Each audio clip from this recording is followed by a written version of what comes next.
Monsieur le Président du Conseil présidentiel, Madame, Messieurs les membres du Conseil présidentiel, donc les conseillers présidents, Monsieur le Premier ministre et membres du gouvernement, Monsieur le Premier ministre sortant et membres du gouvernement sortant, Monsieur le gouverneur de la Banque centrale, Monsieur le Président du Conseil d'administration de la Banque nationale de crédit, Mesdames, Messieurs les membres du corps diplomatique accrédité en Haïti, Monsieur le Président de la Cour de cassation, distingués invités, Mesdames, Messieurs, membres de la presse parlée, écrite et télévisée. Au-delà de la foi, il s'agit de l'histoire. Le plus grand homme de tous les temps, Jésus, le disait à ses disciples lors des moments de tempête, « Nolite timere toc in altum ». N'ayez pas peur, avancez au large. Et malgré toutes les difficultés auxquelles le pays faisait face, des hommes et des femmes qui n'ont pas eu peur ont accepté d'avancer au large. Et on est là aujourd'hui pour participer à cette cérémonie d'investiture du nouveau gouvernement, donc du cabinet ministériel. Nous vous saluons très cordialement et vous souhaitons la bienvenue. C'est comme il est dit, comme la pluie et la neige tombent du ciel et n'y retournent pas sans avoir arrosé la terre, donné au laboureur son pain, au semeur sa semence. Nous sommes sûrs et certains que personne de ce gouvernement, de ce conseil présidentiel, ne laissera sa tâche sans avoir accompli sa mission, et qu'il en soit ainsi.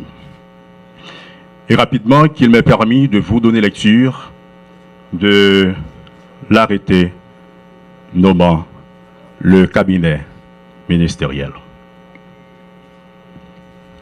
Moniteur, journal officiel de la République donc, numéro spécial.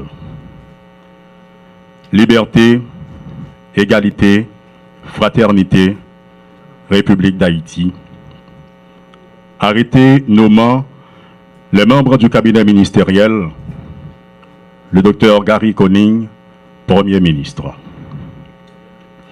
Vu la Constitution de la République, vu le décret du 17 mai 2005 portant organisation de l'administration centrale de l'État, vu le décret du 17 mai 2005 portant révision du statut général de la fonction publique, vu le décret du 10 avril 2024 portant création du Conseil présidentiel de transition, vu l'arrêté du 16 avril 2024 nommant les membres du Conseil présidentiel de transition, vu le décret du 23 mai 2024 déterminant l'organisation et le mode de fonctionnement du Conseil présidentiel de transition, vu l'arrêté du 28 mai 2024 nommant le Premier ministre, considérant qu'il y a lieu de nommer les membres du cabinet ministériel, arrêté. Article 1. Le citoyen Gary Conille est nommé ministre de l'Intérieur et des collectivités territoriales. Le citoyen Carlos Hercule est nommé ministre de la Justice et de la Sécurité publique. La citoyenne Dominique Dupuis est nommée ministre des Affaires étrangères et des cultes. La citoyenne Dominique Dupuis est nommée ministre des Haïtiens vivant à l'étranger. La citoyenne Kathleen Florestal est nommée ministre de l'Économie et des Finances. La citoyenne Kathleen Florestal est nommée ministre de la Planification et de la Coopération externe. Le citoyen Vernet Joseph est nommé ministre de l'Agriculture, des Ressources naturelles et du Développement rural. Le citoyen Raphaël Hosty est nommé ministre des Travaux publics, Transports et Communications. Le citoyen James Monazar est nommé ministre du Commerce et de l'Industrie. Le citoyen James Monazar est nommé ministre du Tourisme. Le citoyen Moïse Jean-Pierre est nommé ministre de l'Environnement. Le citoyen Antoine Augustin est nommé ministre de l'Éducation nationale et de la formation professionnelle. Le citoyen Antoine Augustin est nommé ministre de la Culture et de la Communication. Le citoyen Georges Wilbert Franck est nommé ministre des Affaires sociales et du Travail. Le citoyen Georges Fils Brignol est nommé ministre de la Santé publique et de la Population. La citoyenne Marie-Françoise Suzanne est nommée ministre de la Condition féminine et des droits de la femme. La citoyenne Yola-Line Sarah Devalis Octavius est nommée ministre de la Jeunesse, des Sports et de l'Action civique. Le citoyen Jean-Marc Berthier Antoine est nommé ministre de la Défense. Article 2. Une application du présent arrêté sera remise à chacun des intéressés. Article 3. Le présent arrêté sera publié et exécuté aux fins de droit donné au Palais national à Port-au-Prince le 10 juin 2024 en 221e de l'indépendance, signé par le Premier ministre, Dr Gary Conille, vu et approuvé par le Conseil présidentiel de transition et pour le Conseil présidentiel Edgar Leblanc-Fils. Voilà, on vient de vous donner lecture de l'arrêté nommant le cabinet ministériel et l'on passe rapidement à la remise de l'ampliation de l'arrêté nommant les membres du cabinet ministériel et on va les appeler à tour de rôle. Et pour ce faire, nous invitons le président du Conseil présidentiel de transition, accompagné des membres ou des conseillers présidents. Nous invitons le Premier ministre, le docteur Gary Conille, pour procéder à cette partie. Les membres du Conseil présidentiel, donc les conseillers présidents, à leur volonté. Donc très bien, merci beaucoup. On va procéder donc à la remise de l'ampliation à chacun et à chacune des membres du nouveau gouvernement. Merci beaucoup.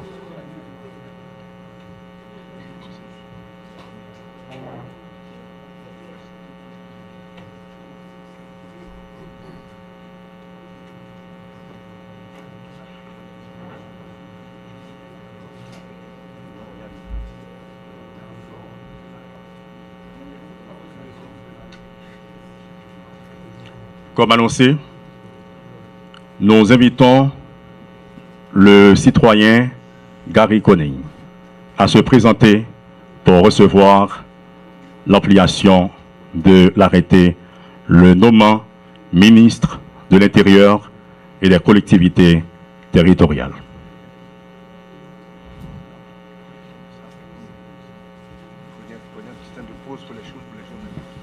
Par devant, juste une photo. Non. Un petit moment. Voilà. On appelle le citoyen Carlos Hercule pour recevoir l'ampliation de l'arrêté le nommant ministre de la Justice et de la Sécurité publique.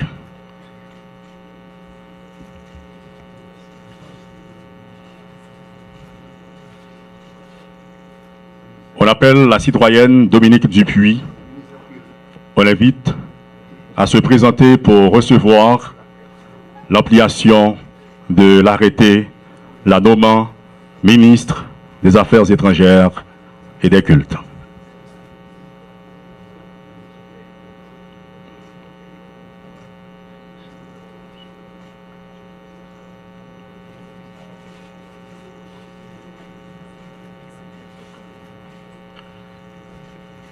Elle y reste. La citoyenne Dominique Dupuis reçoit aussi l'ampliation de l'arrêté la nommant ministre des Haïtiens vivant à l'étranger.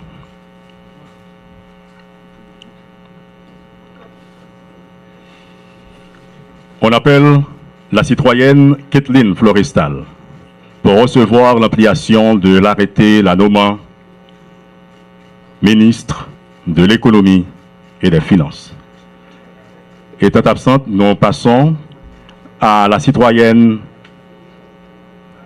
Kathleen Florestal qui est absente, qui va recevoir son application comme ministre de la Planification et de la Coopération externe. Nous appelons le citoyen Vernet Joseph pour recevoir l'application de l'arrêté le nommant ministre de l'Agriculture, des Ressources naturelles et du Développement rural.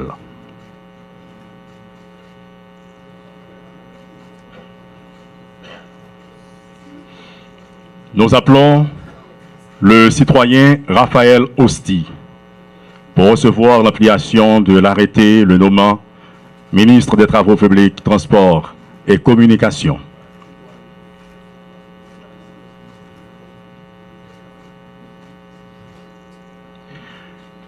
Nous appelons le citoyen James Monazar qui doit recevoir l'application de l'arrêté le nommant ministre du Commerce et de l'Industrie.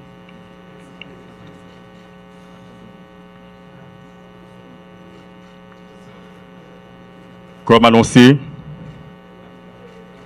le citoyen James Monazar va recevoir l'application de l'arrêté le nommant ministre du Commerce et de l'Industrie.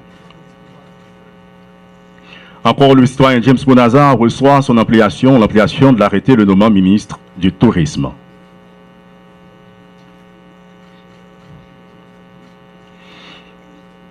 On appelle le citoyen Moïse Jean-Pierre, fils, pour recevoir l'application de l'arrêté le nommant ministre de l'Environnement.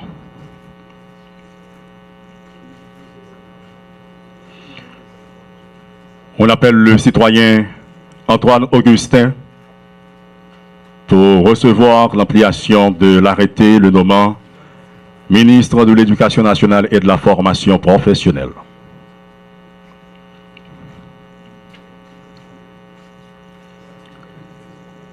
Il y est, il y reste. On appelle encore le citoyen Antoine Augustin pour recevoir l'application de l'arrêté le nommant ministre de la Culture et de la Communication. On appelle le citoyen Georges Wilbert Franck pour recevoir l'application de l'arrêté le nommant ministre des Affaires sociales et du Travail.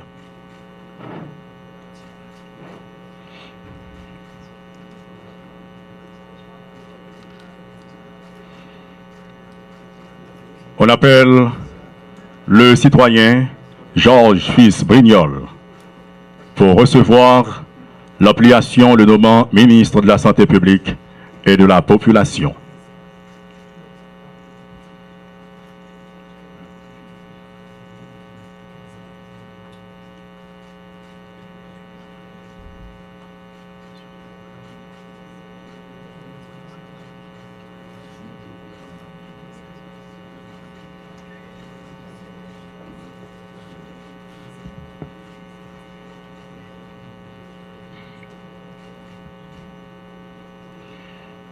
On appelle la citoyenne Marie-Françoise Suzanne pour recevoir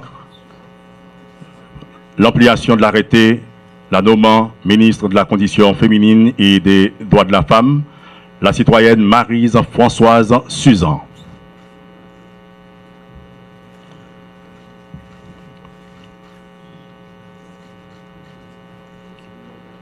On appelle la citoyenne Niolaline Sarah Devalis Octavius pour recevoir l'application de l'arrêté la nommant ministre de la Jeunesse, des Sports et de l'Action civique.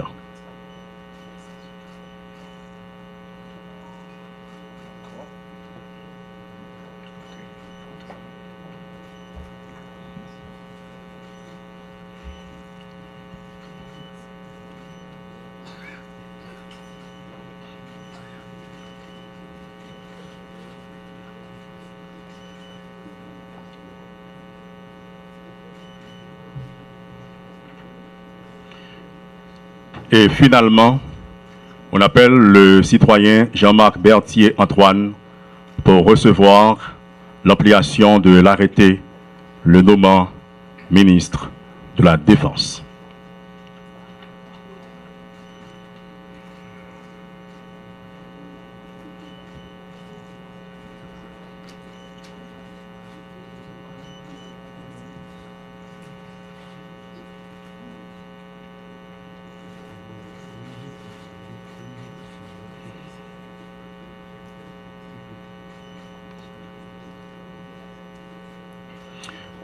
Et l'instant présent, nous invitons le président du Conseil présidentiel à reprendre au siège et invitons du même coup le Premier ministre, chef du gouvernement de la République, le docteur Gary Coney, à prendre la parole en sa qualité de Premier ministre. Qu'il vous plaise de vous mettre debout pour recevoir le Premier ministre. Tout fois qu'on dit tout, un gros merci à Conseil présidentiel qui t'a accepté tendez ça me porter dans Jacout et puis choisi dans mi-temps 4 autres compatriotes qui ont en pile qualité et mérite tout. Compatriotes haïtiens moi yo, nous pas de cacher maladie pays maladie nous. Faut que nous reconnaître li pas porter le bien même. Une façon et nous fait une façon qu'on nous chercher remède pour lui. Dans l'état lié, faut que nous cherchions plus bon médecin feuille et plus bon médecin moderne pour nous sauver. Mais bonne connaissance, ça pas suffit. Faut que nous bon tout la volonté nous et faut que nous bon tout la honnêteté nous. C'est vrai, depuis le créé, le pays a toujours un bouleversement politique. Il y a toujours un plus fort monde dans la population, qui a été mis dehors, même dans le pays.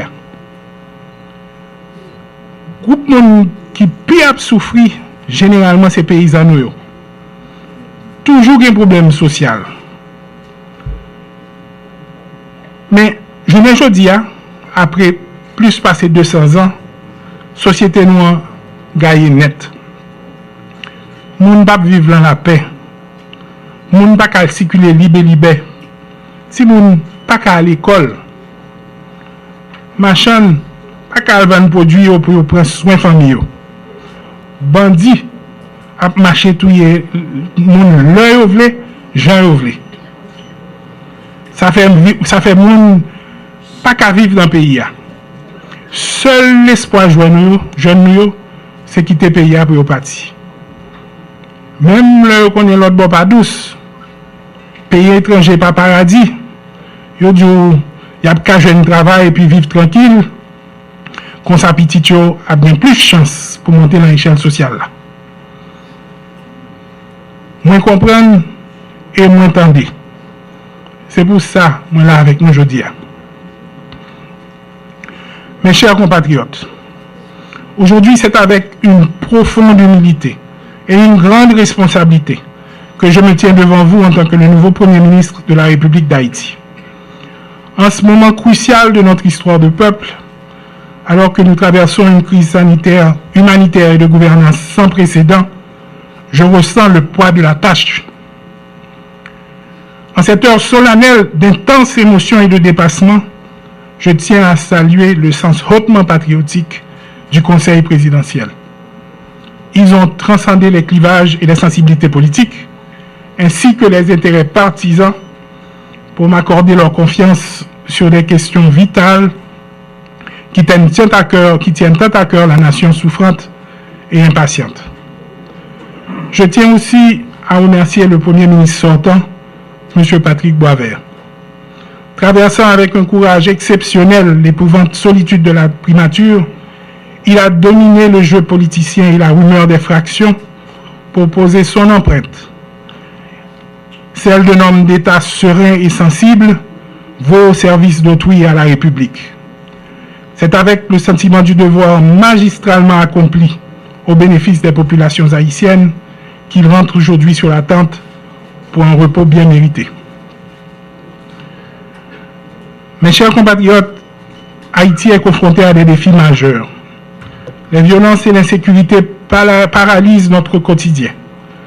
Les crises humanitaires exacerbent les souffrances de nos compatriotes les plus vulnérables. Et l'instabilité politique sable les fondations mêmes de notre société. En reconnaissant ces réalités douloureuses, nous devons trouver en nous la force et la détermination nécessaires pour les surmonter. Comme le disait le philosophe grec Héraclite, le caractère de l'homme est son destin. Nous devons faire preuve de courage et de détermination, car c'est dans ces moments de crise que se révèle le véritable caractère d'une nation. Je crois fermement qu'ensemble, nous pouvons transformer ces défis en opportunités pour rebâtir notre pays sur des bases plus solides et plus justes. Je m'engage donc devant vous, chers concitoyens, à servir notre nation avec intégrité, transparence et dévouement. Mon gouvernement travaillera sans relâche pour améliorer les conditions de vie de chaque Haïtien et de chaque Haïtienne, pour bâtir un avenir plus sûr et plus prospère, et pour rétablir la dignité de notre peuple. Mesdames, Messieurs les ministres et secrétaires d'État, par l'entremise du Conseil présidentiel de transition, nous avons signé un contrat collectif avec le peuple haïtien pour matérialiser l'accord du 3 avril 2024 qui prévoit un ensemble de grands chantiers. La sécurité publique et nationale, le redressement économique, la réhabilitation des infrastructures, la sécurité alimentaire et sanitaire, la conférence nationale et la question constitutionnelle, l'état de droit et la justice, ainsi que les élections pour le renouvellement du personnel politique. Ce paradigme du changement irriguera toutes les artères de l'action gouvernementale. Il inspirera et illustrera notre posture et tous les actes que nous serons appelés à poser à la tête du gouvernement. Je vous demande donc, mesdames, messieurs les ministres, de participer vaillamment à cet effort commun pour promouvoir et alimenter cette culture du changement dans les sphères d'activité relevant de vos compétences respectives. Oui, notre pèlerinage collectif commence nécessairement par un retour au climat sécuritaire. Sans sécurité, aucun progrès durable ne peut être accompli. Pour ce faire, il est crucial que nos policiers et nos soldats soient bien préparés pour faire face aux défis sécuritaires actuels. Et nous veillerons à ce qu'ils disposent d'outils nécessaires pour accomplir leur mission avec efficacité et professionnalisme. À ce propos, en ce jour de la célébration du 29e anniversaire de la police nationale, je demanderai à l'assistance de te mettre debout pour observer une minute de silence en l'honneur des 3 policiers lâchement assassinés dimanche dernier et aussi à toutes les victimes de la violence des dernières années.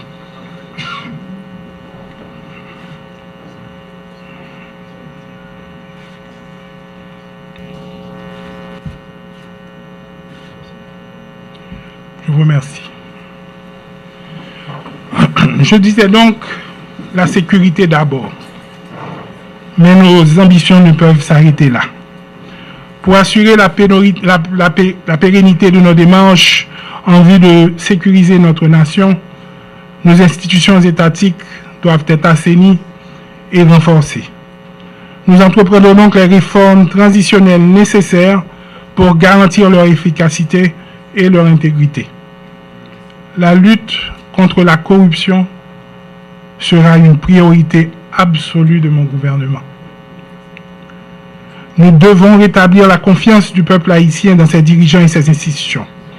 Cela implique une transparence totale dans la gestion des affaires publiques et une tolérance zéro envers la corruption. Nous instaurons des mécanismes de transparence et de responsabilité dans toutes les sphères de l'administration publique. Des audits réguliers seront réalisés pour garantir la bonne gestion des ressources publiques. Nous devons faire en sorte que chaque gourde dépensée, qu'il le soit de manière judicieuse et au bénéfice de la population. Parallèlement, nous favoriserons le dialogue inclusif entre toutes les parties prenantes de la société haïtienne. Nous devons travailler ensemble, écouter les préoccupations de chacun et trouver des solutions communes pour notre avenir. Nous lancerons des initiatives pour renforcer la cohésion sociale et promouvoir la paix. Il est essentiel de restaurer la confiance et la solidarité entre les citoyens pour construire une nation unie et résiliente. Ce dialogue et cette concertation débouchera obligatoirement sur la mise en place d'un conseil électoral provisoire comme élément essentiel pour garantir des élections libres, transparentes et inclusives. Ce sont des pas cruciaux vers la restauration de notre démocratie. Nous veillerons à ce que ce Conseil soit composé de personnalités intègres, crédibles, compétentes et non partisanes, capables d'organiser des élections qui reflètent véritablement la volonté du peuple haïtien. Les élections à venir doivent marquer un nouveau départ pour notre pays. Au grand chantier sécuritaire et politique devra certainement s'ajouter la relance de notre économie. Elle est indispensable pour offrir à notre peuple les opportunités qu'il mérite. Nous mettrons en place des politiques économiques visant à créer des emplois, attirer des investissements et soutenir les petites et moyennes entreprises. Nous devons revitaliser notre économie en exploitant nos ressources locales et en stimulant l'innovation et l'entrepreneuriat. Une économie robuste est le fondement d'une société stable et prospère. Chaque citoyen doit avoir accès aux services essentiels pour mener une vie digne et productive. Nous nous engageons à mettre en place des balises pour améliorer l'offre de services de base tels que l'éducation, la santé et les infrastructures. L'éducation est la clé de notre avenir et nous devons investir dans notre système éducatif pour préparer nos enfants à un avenir meilleur. De même, un système de santé solide est essentiel pour le bien-être de la population. Nous devons y travailler urgemment et sans relâche. Le système sanitaire haïtien ne peut pas rester l'otage de la conjoncture. Près de la moitié de la population, soit environ 5 millions d'habitants, est en situation d'insécurité alimentaire. Les enfants et les femmes étant les plus touchés. Combattre l'insécurité alimentaire est aussi une priorité pour mon gouvernement. Personne ne devrait souffrir de la faim dans notre pays. Nous travaillerons à améliorer la production agricole locale et à mettre en place des programmes de soutien pour les plus vulnérables. Ces programmes incluant la distribution de denrées alimentaires et l'éducation sur les pratiques nutritionnelles saines.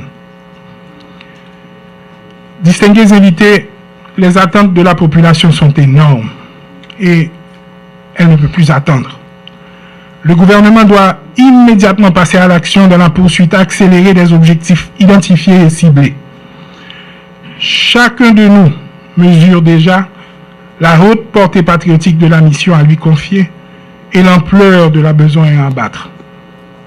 Évidemment, l'accompagnement de la communauté internationale sera essentiel. Cependant, cette coopération doit être basée sur le respect mutuel et l'intérêt commun. Nous devons définir ensemble les modalités d'un soutien efficace qui respecte notre souveraineté et nos priorités nationales. Comme l'a si bien dit Jean Jaurès, l'esprit de solidarité est une force plus puissante que les armes. C'est cet esprit de solidarité internationale qui nous permettra de surmonter les défis auxquels nous sommes confrontés et de construire un avenir meilleur pour notre nation. Le dernier mot de mon allocution sera une note d'espoir à l'adresse de la nation haïtienne qui soupire depuis trop longtemps dans les ténèbres de l'ignorance et de la pauvreté.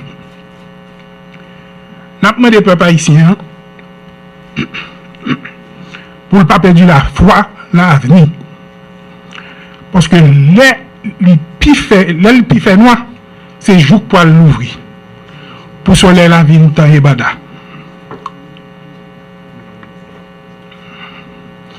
M'a dit nous, ça fausse conviction. Nous, c'est un peuple qui fait l'histoire, le monde changer. Nous, c'est pas un gros peuple sous la terre. C'est petit, mais nous pas petit. Depuis le peuple a une fierté, depuis qu'il y a une force à dignité, depuis nous avons à la tête, nous, leader qui a une vision et qui jam, n'a pas arrivé loin. Pour moi-même, moi, nous garantis que moi, paré pour me goumer. Pays a tout, paré pour me goumer. Pays a tout moment pour me corriger conseil présidentiel là, le travail l'a fait pour tout Haïtien qui vivent à cœur posé dans un pays qui uni, qui gagne sécurité, côté nous tout ensemble pour te coller pour établir nation. Je lui demande de garder la foi en l'avenir, car la nuit la plus longue et la plus noire n'empêche pas le soleil de se lever.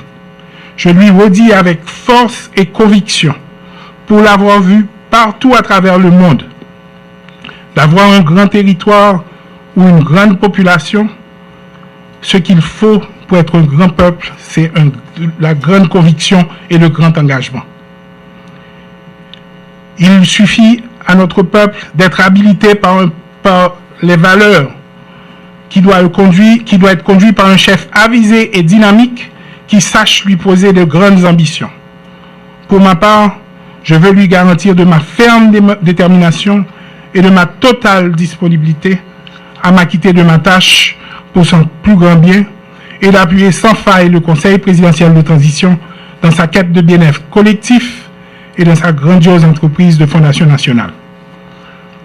Frères, sœurs, haïtiens tout partout sur la terre, moi je voulais couper bien bas pour nous remercier nous pour confiance nous placer dans moi.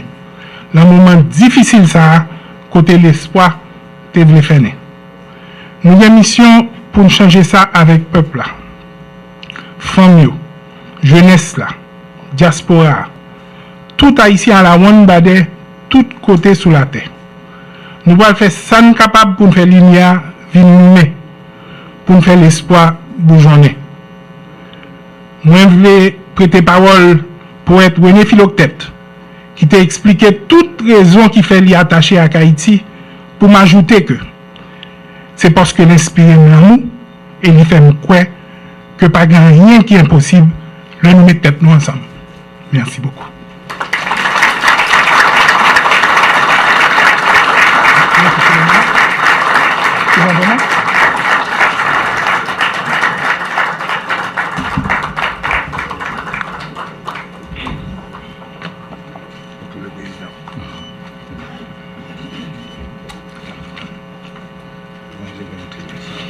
Amour, patrie, solidarité, cohésion, harmonie. Voilà ce qui résume en partie le discours du Premier ministre, le docteur Gary Coney, chef de gouvernement. Mais il y a aussi cette pensée d'Héraclite qui est rappelée à travers l'allocution du Premier ministre, que le caractère est le destin de l'homme. Pourquoi pas de l'homme avec le grand H, mais de la femme aussi. Sans transition, nous allons céder la parole au président du Conseil présidentiel de transition, tout en rappelant aussi cette phrase d'Edgar de la Sève disant qu'être homme, c'est sauter de joie quand d'autres ont réussi. Être homme, c'est sentir qu'en posant sa pierre, on contribue à bâtir le monde. Ainsi, nous vous invitons à vous mettre debout pour recevoir le président du Conseil présidentiel de transition, Edgar Leblanc, fils. J'éprouve un réel plaisir à procéder ce matin, au nom du Conseil présidentiel de transition, à l'installation, à l'investiture du gouvernement, dirigé par le Premier ministre Gary Coney, conformément à l'accord du 3 avril 2024. La mission de ce gouvernement est de travailler conjointement avec le Conseil présidentiel à juguler pleinement la crise multidimensionnelle, c'est-à-dire la crise politique, sécuritaire, humanitaire qui s'est aggravée depuis l'assassinat du président de la République le 7 juillet 2021. Monsieur le Premier ministre, il revient à votre gouvernement de rétablir la sécurité, relancer les activités économiques et sociales dans ce pays ravagé par la violence des gangs armés, réveiller les consciences et mobiliser toutes les énergies afin d'ouvrir la voie à l'organisation d'élections libres, démocratiques, crédibles, transparentes, dont les résultats seront acceptés par tous et toutes. Pour y arriver, vous mettrez en application la feuille de route de la transition prévue par l'article 45 de l'accord du 3 avril 2024 pour une transition pacifique et ordonnée. Qu'il me soit permis de mettre l'accent sur les 3 points suivants de ce tableau de bord appelé à guider les actions du gouvernement pendant la période de la transition. Il s'agit de la réforme et le renforcement des forces nationales de sécurité, la préparation de la conférence nationale, le renforcement des institutions étatiques de lutte contre la corruption et l'impunité. La réforme et le renforcement des institutions nationales de sécurité sont indispensables à la survie de notre nation. Il vous faudra définir une stratégie de sécurité nationale qui passera par les objectifs à atteindre, les moyens à mettre en œuvre et les ressources à mobiliser par l'État pour assurer la sécurité du territoire, protéger la population haïtienne et ses intérêts vitaux. La police nationale d'Haïti et les forces armées d'Haïti ont pu tenir en respect les gangs armés, freiner leur avancée et les empêcher ainsi de prendre contrôle de la capitale. Je salue, au nom du Conseil présidentiel, le déploiement des forces armées d'Haïti dans l'aire protégée de l'aéroport international Toussaint-Louverture. De même, les agents de l'unité de sécurité générale du Palais national ont assuré avec vaillance la protection du périmètre rapproché du Palais national. Il importe de reconnaître l'impact très positif de la création et du déploiement de l'unité tactique anti-gang UTAG sur l'arrogance des gangs armés dans l'aire métropolitaine de Port-au-Prince. Sans vous demander de vous lever, je me courbe et je vous invite tous à observer une minute de profonde réflexion en mémoire des agents de l'UTAG assassinés ce dimanche à Solino au bas de Delma. Fermetus Emelin, Piton Wilkins Jr., Clovis Peterson.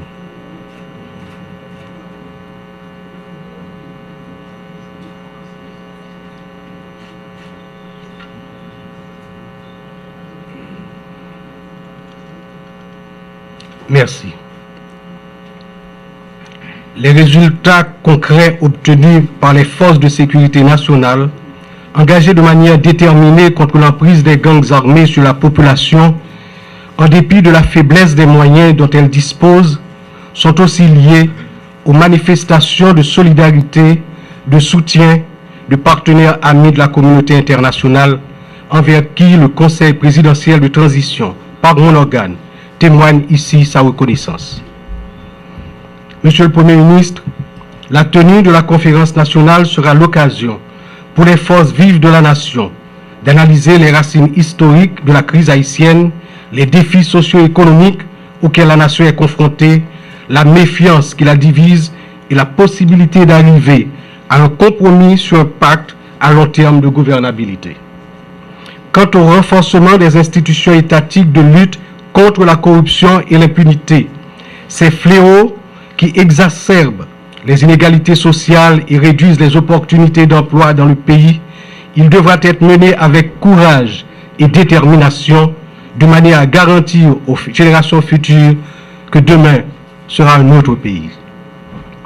Votre expérience, notamment à l'international, Monsieur le Premier ministre, est un gage de réussite dans ce domaine pour le plus grand bien de la patrie commune.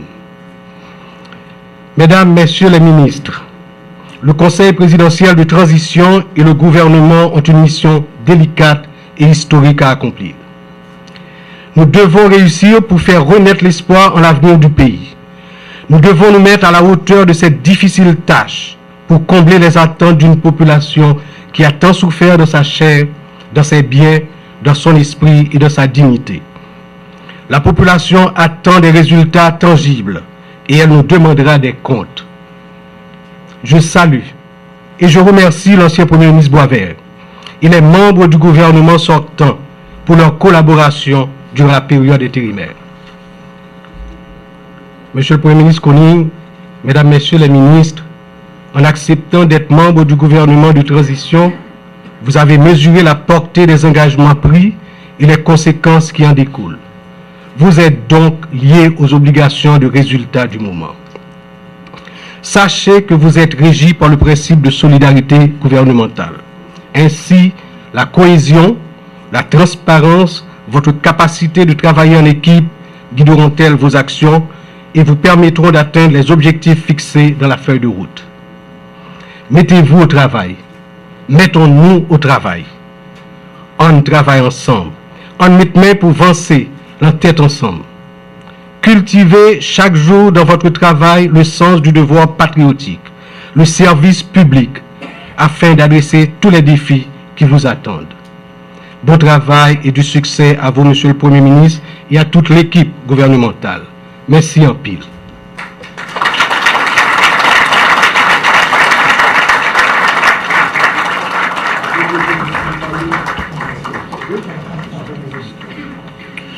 Voilà le discours du président du Conseil présidentiel de transition faisant encore appel à la solidarité.